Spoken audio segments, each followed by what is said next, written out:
Perhatian, PDKT online akan dimulai beberapa saat lagi. Mari siapkan hati kita untuk memuji dan menyembah Tuhan. Shalom Sobat DCI Ministry yang dikasihi Tuhan. Kembali berjumpa dalam PDKT online hari ini. Saya rindu dan terus berdoa buat semua kita dimanapun berada, senantiasa dalam kondisi yang baik dan selalu disertai Tuhan. Sebelum kita mulai masuk untuk sharing firman, mari kita bersatu di dalam doa. Tuhan Yesus yang baik, terima kasih buat penyertaan-Mu bagi setiap kami sampai dengan hari ini. Sebentar kami akan mendengarkan sharing firman yang dibawakan oleh hamba-Mu. Berfirmanlah Engkau Tuhan, berikan pengajaran yang hidup yang bergerak dalam hati setiap kami, biar dari hari ke hari hidup kami senantiasa selalu semakin berkenan bagi-Mu. Sembunyikan hamba di balik salib-Mu Yesus. Mari kita yang berdoa dan percaya sama-sama katakan, amin.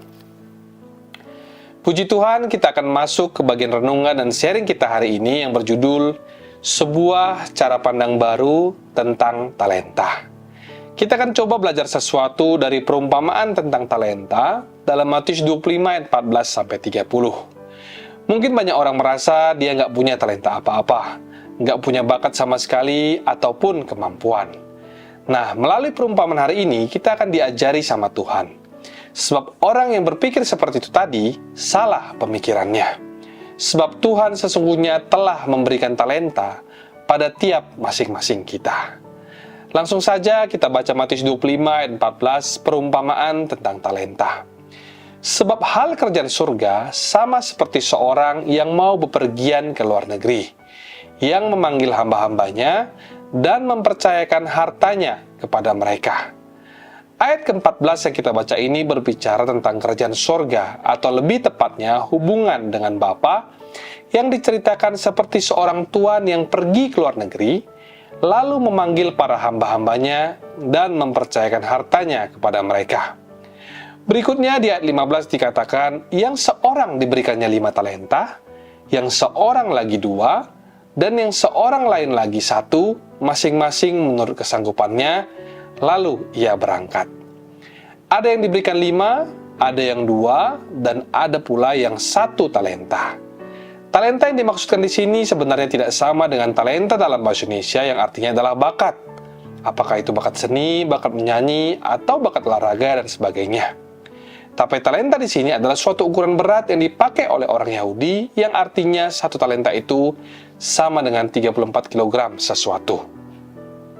Sadarkah saudara bahwa hidup kita ini adalah harta kita yang paling mulia dari Tuhan? Sebab itu jangan pernah sia-siakan hidup kita.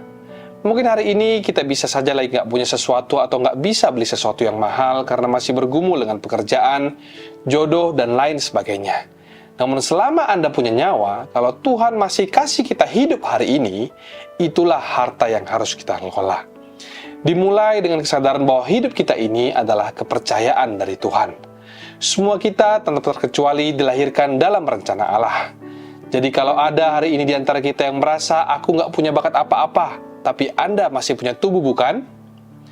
Bukankah dikatakan dalam Roma 12, Bapa, kupersembahkan tubuhku sebagai persembahan yang hidup, yang kudus dan berkenan?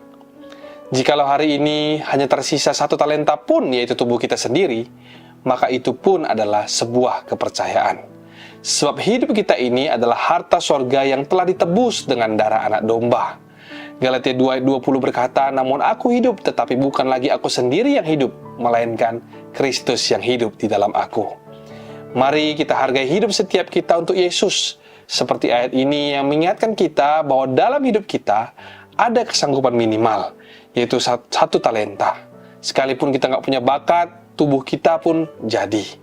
Kita baca ayat berikutnya di ayat ke-16 dikatakan, segera pergilah hamba yang menerima 5 talenta itu, ia menjalankan uang itu lalu beroleh laba 5 talenta. Hamba 5 talenta ini menjalankan 5 talentanya dan memperoleh laba 100%. Kata menjalankan di sini berarti hamba ini fokus dalam hidupnya dan dia juga berusaha. Dibutuhkan rasa percaya diri, keberanian, dan yang pasti ketekunan bahkan kebulatan hati untuk melihat goal yang ada di depan kita. Kata menjalankan di ayat ini berarti bukan pasif, sebab dikatakan bahwa iman tanpa perbuatan adalah mati. Kita percaya akan mujizat Tuhan, tapi kita juga mau percaya bahwa Tuhan rindu melibatkan setiap kita dalam penggenapan rencananya. Dan jangan sampai ketika penggenapan itu terjadi, kita ditemukan sebagai hamba-hamba yang malas. Poin pertama dari sharing kita hari ini bahwa talenta itu mengajari kita untuk terus mengelola. Tugas kita adalah mengelola talenta, apapun yang Tuhan percayakan, sedikit ataupun banyak. Kalau Tuhan percayakan sesuatu, itu menuntut 100% komitmen kita untuk sungguh-sungguh mengelolanya. Kalau kita dikasih 1 talenta, kita akan kasih 100%. Kalau kita dikasih 5 talenta apalagi, kita pun harus kasih 100%. Dan dengan prinsip itulah seharusnya kita hidup melakukan segala sesuatu dalam hidup ini. Mengelola itu artinya memberikan 100%, tidak kurang. Tuhan mau kasih kita 1, 2, atau 5 talenta, itu kedaulatan Tuhan. Tapi kita harus punya yang namanya fighting spirit. Kita lanjut baca di ayat ke-17, hamba yang menerima 2 talenta itu pun berbuat demikian juga dan berlaba 2 talenta. Sama dengan hamba 5 talenta tadi, hamba ini pun juga berlaba 100%. Tetapi di ayat ke-18 berkata, hamba yang menerima 1 talenta itu pergi dan menggali lubang dalam tanah, lalu menyembunyikan uang tuannya. Lalu kemudian di ayat 19 dikatakan, lama sesudah itu, pulanglah tuan hamba-hamba itu, lalu mengadakan perhitungan dengan mereka. Hamba yang menerima 5 talenta itu datang, dan ia membawa laba 5 talenta, katanya. Tuan, 5 talenta Tuhan percayakan kepadaku. Lihat, aku telah beroleh laba 5 talenta. Maka kata tuannya itu kepadanya, baik sekali perbuatanmu itu, hai hambaku yang baik dan setia. Engkau telah setia dalam perkara kecil, aku akan memberikan kepadamu tanggung jawab dalam perkara yang besar. Masuklah dan turutlah dalam kebahagiaan Tuhanmu. Belajar dari ayat ini, semakin kita kerjakan talenta itu, maka semakin bermunculan pula talenta-talenta yang baru. Ibarat contoh seperti badan kita ini, apabila semakin kita siksa dengan yang namanya olahraga, maka semakin sehat dan bugar pula tubuh kita. Demikian juga halnya dengan kasih karunia. Semakin kita kerjakan keselamatan, iman, pengharapan, dan kasih, hidup kita akan semakin happy, batin terasa puas, dan hidup kita pun akan menjadi semakin kuat. Lalu di ayat 22 kita baca, lalu datanglah hamba yang menerima 2 talenta itu, katanya, Tuan, 2 talenta Tuhan percayakan kepadaku. Lihat, aku telah beroleh laba 2 talenta. Maka kata tuannya itu kepadanya, baik sekali perbuatanmu itu, hai hambaku yang baik dan setia. Engkau telah setia memikul tanggung jawab dalam perkara yang kecil. Aku akan memberikan kepadamu tanggung jawab dalam perkara yang besar. Masuklah dan turutlah dalam kebahagiaan Tuhanmu. Di mata Tuhan, 2 hamba ini, baik yang 5 dan yang 2 talenta, sama-sama sudah memberikan 100%.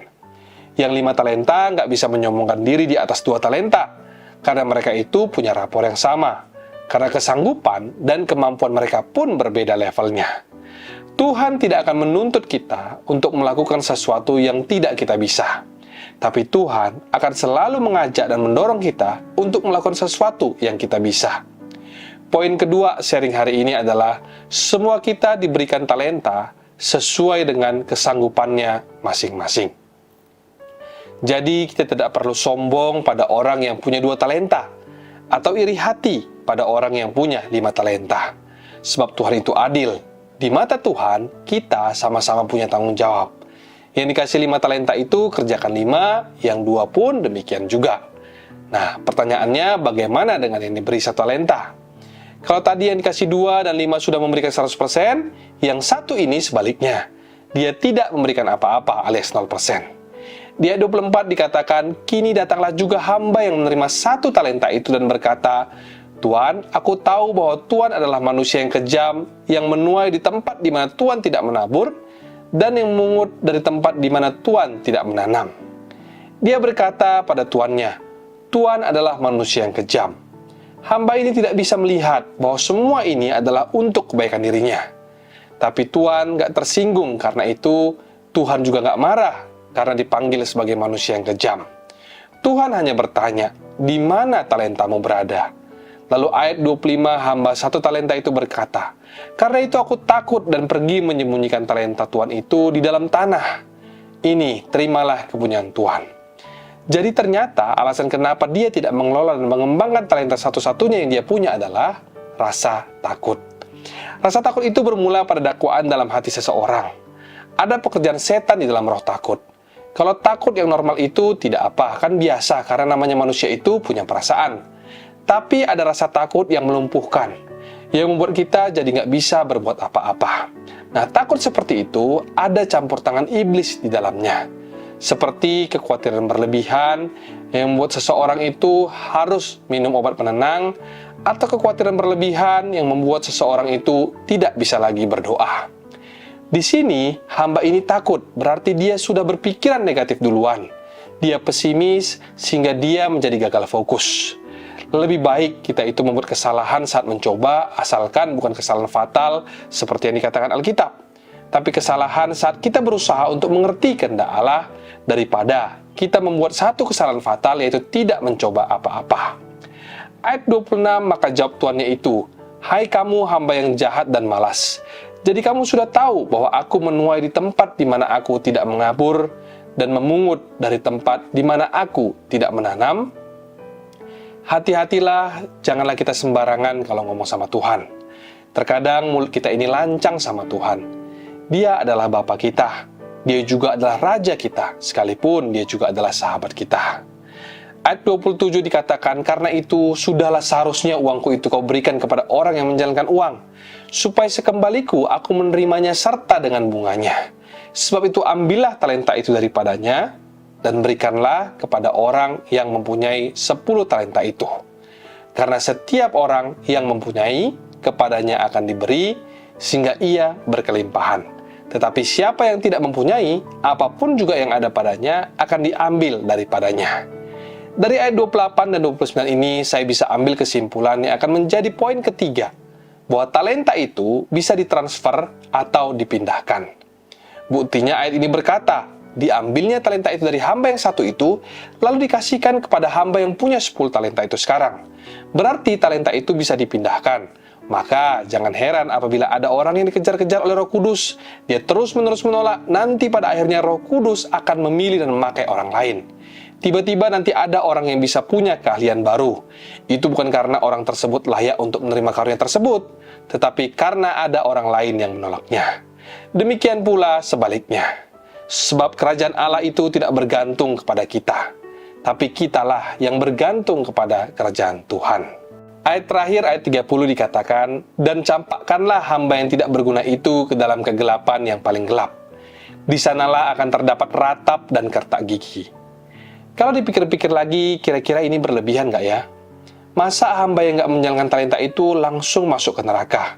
Karena ayat 30 ini kan berbicara tentang hukuman kekal. Apakah tidak berlebihan jika orang dihukum karena dia tidak mengelola talentanya?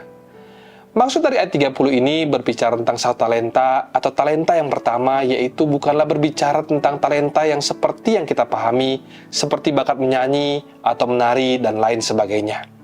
Tapi ini berbicara mengenai hubungan dengan Allah. Orang ini tidak mengerjakan imannya dan tidak pernah membangun hubungannya dengan Tuhan.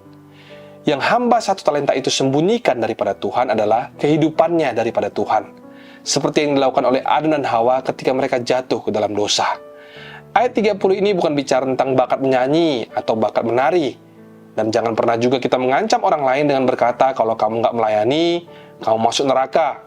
Masuk neraka itu bukan karena kita nggak pelayanan, tapi karena kita munafik bahkan dalam pelayanan. Sebab hubungan dengan Allah itu adalah yang nomor satu dalam hidup ini. Jadi kabar baiknya adalah selama kita terus membangun hubungan dengan Allah, kita pasti punya masa depan yang indah. Poin terakhir sharing kita hari ini, dalam apapun yang kita lakukan, fokuslah hanya pada Yesus. Carilah apa yang menjadi kehendak Tuhan, sekalipun terkadang kita bisa gagal. Teruslah berusaha dan jangan menyerah. Belajar dari kesalahan sendiri di masa lalu, kemudian perbaiki di masa kini. Bangunlah terus hubungan dengan Tuhan, karena itulah yang menjamin kehidupan kita di muka bumi ini. Jadi kembali ke 4 poin dari sharing hari ini yang berjudul sebuah cara pandang baru tentang talenta. Yang pertama, talenta itu mengajari kita untuk terus mengolah. Yang kedua, semua kita diberikan talenta sesuai dengan kesanggupannya masing-masing. Dan yang ketiga, talenta itu bisa ditransfer atau dipindahkan. Dan yang terakhir atau poin keempat, dalam apapun yang kita lakukan, fokuslah hanya pada Yesus. Saya rindu sharing ini memberkati kita semua. Mari kita bersatu di dalam doa. Tuhan Yesus yang baik, terima kasih buat firman-Mu yang mengajarkan kami untuk selalu berbuah dan produktif dalam kehidupan ini. Lebih daripada itu, melalui firman ini, setiap kami juga disadarkan untuk selalu membangun hubungan dengan Engkau lebih lagi, sebab kami percaya hanya dekat Allah saja hidup dan masa depan kami akan terjamin. Hari ini kami juga terus menopang dalam doa semua sobat kami dimanapun berada. Apapun pergumulan mereka, apakah itu dalam rumah sakit penyakit, keuangan, pekerjaan kuliah, atau apapun yang mereka hadapi hari ini, kami berdoa dan bersepakat di dalam nama Tuhan Yesus. Kami semua akan keluar menjadi lebih daripada pemenang. Dalam nama Tuhan Yesus, mari kita yang percaya dan berdoa bersama-sama katakan, Amin. Mari kita buka hati dan angkat tangan kita untuk menerima berkat daripada Tuhan. Terimalah kiranya berkat dari Allah Bapa, cinta kasih Tuhan Yesus Kristus, penyertaan Allah Roh Kudus, akan menyertai hidupmu mulai hari ini, bahkan sampai kali yang kedua, Tuhan Yesus datang menjemput kita, namamu tercatat di dalam kitab kehidupan. Dalam nama Tuhan Yesus yang percaya dan diberkati, katakan bersama, Amin, Amin, Amin. Tuhan Yesus memberkati, Shalom dan sampai jumpa.